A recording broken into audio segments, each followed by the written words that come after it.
Title بتاؤں گا کہ انہوں نے جو اپنے لیے ان کے اتباع نے پسند فرمایا ہے اسی سے ہی کر یہ خوش ہو جاتے ہیں، تو مجھے کہنے میں کیا حرج ہے۔ وہ فرماتے ہیں کہ جب حضرت ابو قحافہ نے یہ خط پڑھا تو جواب میں کیا ارشاد فرمایا، دیکھیے یہ سنیے، وہ جو پیغام لایا تھا اس سے کہتے ہیں ما منعکم من علی علیہ السلام، تمہیں کس نے علی سے روک دیا ہے؟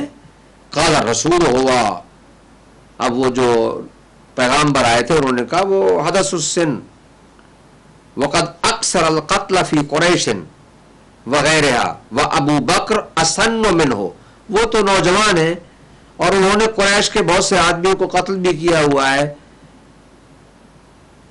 اور ابو بکر جو ہے وہ اسن منہ، ان سے عمر میں زیادہ ہے، سن میں زیادہ ہے، بڑے۔ قال ابو قحافہ، تو یہ سن کر ابو قحافہ صاحب نے کیا فرمایا، ان کان الامر فی ذلک بالسن فانا احق من ابی بکر، اگر تو سن اور عمر کی بات ہے تو پھر میں تو ابو بکر سے زیادہ حقدار ہوں اس کا، خلافت کا۔ یعنی یہ حضرت ابو بکر کے پدر بزرگوار ارشاد فرما رہے ہیں کہ اگر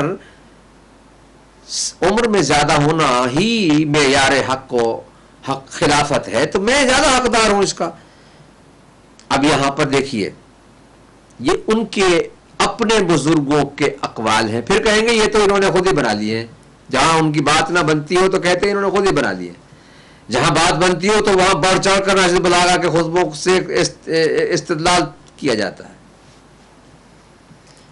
لقد ظلموا علیا حقہ وقد بايع له النبي صلى الله عليه وآلہ وسلم وآمرنا ببيعته،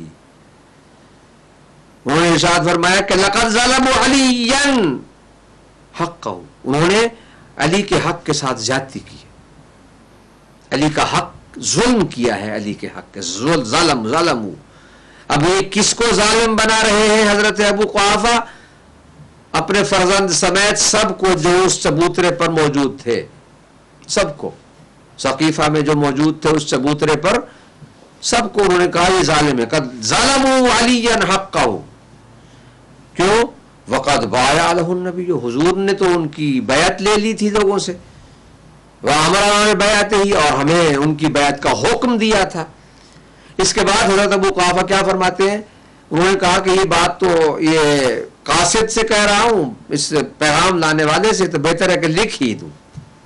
ثم کاتب الیہ، پھر ایک خط لکھا، یہ خط کے چند الفاظ سنا کر آج کی بحث کو ختم کرتا ہوں۔ من ابی قحافہ الی ابی بکر، ابو قحافہ کی طرف سے یہ خط ہے ابو بکر کی طرف۔ پہلے تھا انہوں نے فرمایا تھا کہ خلیفۃ رسول اللہ کی طرف سے ہے ان کے والد کی طرف، اب انہوں نے لکھا ہے کہ ابو قحافہ کی طرف سے ابو بکر، یہ نہیں لکھا کہ خلیفۃ الرسول کی طرف، وہ بھی نہیں مانتے تھے۔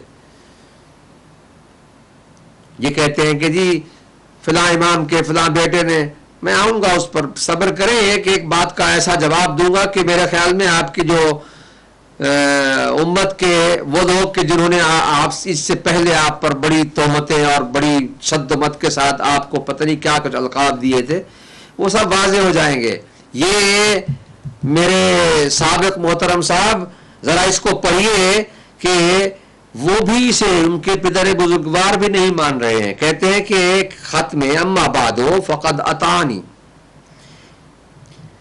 کتابک، تیری کتاب، تیرا خط یعنی میرے پاس آیا ہے، فوجدتہ کتاب احمق، میں نے کسی بیوقوف کا خط سمجھا ہے اس کو، میں نے کسی بیوقوف کا خط پایا ہے، مجھے لگا کہ یہ کسی بیوقوف نے لکھا ہے۔ وجدتہ کتاب احمق ینقص بعضہ بعضا، کہ اس کا ایک حصہ دوسرے حصے کی نفی کرتا ہے، نقض کرتا ہے، یعنی ایک حصہ کچھ کہتا ہے دوسرا حصہ اس کے خلاف بات کرتا ہے۔ یہ حضرت ابو قحافہ فرما رہے ہیں۔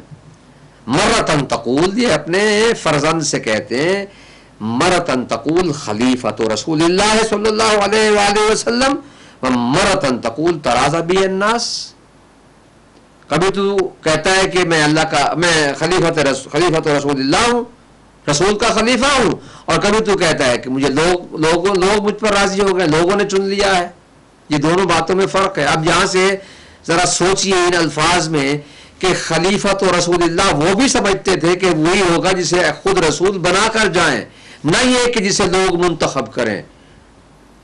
کبھی کلمات کے علمی انداز کو بھی دیکھ لیا کرو، علمی زاویے سے بھی سوچ لیا کرو. جذبات میں آنے کی کیا ضرورت ہے؟ ہم تو، میں بار بار اپنے خطابات میں یہ کہہ رہا ہوں کہ تعالوا الی کلمۃ سواء بیننا و بینکم، آؤ اس کلمے کی طرف، جو ان باتوں کی طرف کہ جو ہمارے اور تمہارے درمیان مشترک ہیں. آؤ آؤ تعالوا، بیٹھ کر باتیں کریں، مکالمہ کریں، گفتگو کریں.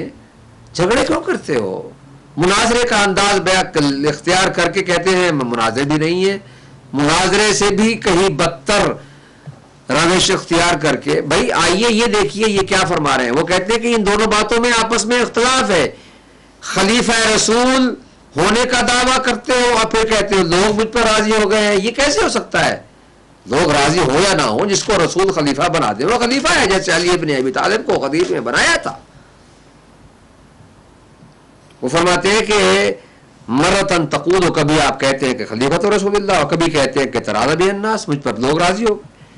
وهو امر ملتبس فلا تدخلن في امر يصعب عليك الخروج منه غدا ويكون عقباك منه الى الندامة وملامة النفس اللوامة لدى الحساب يوم القيامة.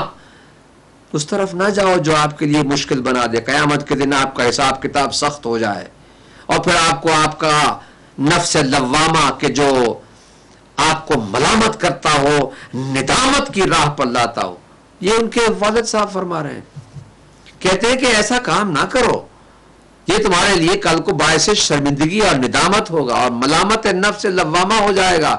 جو نفس لوامہ خدا نے انسان کے اندر رکھا ہے وہ تجھ پر وہ ملامت کرے گا قیامت کے دن، جب حساب لدل حساب یوم القیامہ، جب حساب کتاب ہو رہا ہوگا. اس وقت تیرا ضمیر، نفس لوامہ کو میں دوسرے معنی میں آسان لفظوں میں سمجھا دوں، ضمیر، تیرا ضمیر تجھے ملامت کرے گا کہ تو نے کیا کیا تھا. فَإِنَّ لِلْأُمُورِ مَدَاخِلَ وَمَخَارِجَ وَأَنْتَ تَعْرِفُ مَنْ هُوَ أَوْلَى بِهَا مِنْكَ. اللہ اکبر. فرماتے ہیں کہ یہ ارشاد فرماتے ہیں کہ اپنے فرزند ارجمند کو نصیحت فرما رہے ہیں کہ ہر للامور مداخل و مخارج، ہر بات کے کوئی دروازے بھی ہوتے ہیں اور نکلنے کے راستے بھی ہوتے ہیں. وَأَنْتَ تَعْرِفُ مَنْ هُوَ أَوْلَى بِهَا مِنْكَ، اور تو جانتا ہے کہ اس خلافت کے حوالے سے اس کا حقدار تجھ سے زیادہ کون ہے. اب مولانا نے کہا تھا نا کہ وَإِنَّهُ يَعْلَمُ، وہ جانتا ہے، اس کی طرف اشارہ کر رہا ہوں کہ مولانا نے فرمایا. البتہ اس پر کچھ تھوڑا سا اور کل بیان کروں گا کہ یہ مولانا نے وَإِنَّهُ لَا يَعْلَمُ کیوں فرمایا.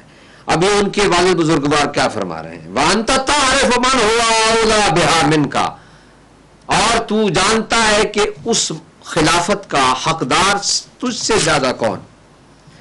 فَرَاقِبِ اللَّهَ كَأَنَّكَ تَرَاهُ وَلَا تَدْعَنْ صَاحِبَهَا. امام فرماتے ہیں کہ فراقب اللہ کأنک تراہ، اللہ سے ڈرو، اللہ کو سامنے رکھو، یوں سمجھو کہ جیسے تو نے دیکھ رہا ہے، اتنا قریب سمجھ کر. کأنک، یہ نہیں کہا کہ تو دیکھ رہا ہے، کأنک تراہ، بس ایسا جیسے کہ تو دیکھ رہا ہے کہ وہ تیرے سامنے ہے. خدا کو حاضر ناظر سمجھ کر فیصلہ کرو کہ تو کیا کر رہا ہے. فَإِنَّ، اور پھر اس کے جو حقدار ہے اس کو مت چھوڑ.